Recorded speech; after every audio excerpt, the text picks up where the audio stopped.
So జనరల్గా B12 deficiency అనగానే మనకి ఈ రోజుల్లో కనిపించేది మౌత్ అల్సర్స్. సో జనరల్గా మౌత్ అల్సర్స్ అంటే ఏంటి? సో జనరల్గా నోటిపోత అని చెప్తూ ఉంటాం.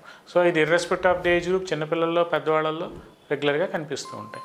సో అసలు ఈ మౌత్ అల్సర్స్ రావడానికి గల కారణం ఏంటి? ఫస్ట్ కారణం ఏంటంటే స్ట్రెస్.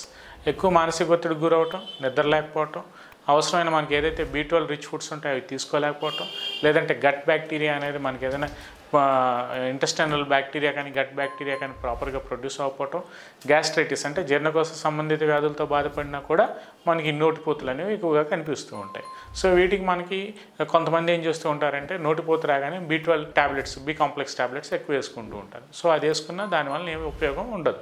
సో దీనికి ఎందుకు ఉపయోగం ఉండదు? సో జనరల్గా నోటిపోత తగ్గాలంటే మనకు కావాల్సింది B12, zinc, folate, folic acid. So అవేవైతే ఉంటాయో ఈ B12 అంత ఎక్కువ క్వాంటిటీస్లో ఉండవు. అంత మిల్లీగ్రామ్ అంటే మన శరీరానికి అవసరమైనంత B12 డెఫిషియన్సీస్ ఏవైతే ఎలిమెంట్స్ ఉన్నాయో మన బాడీలో అందవు.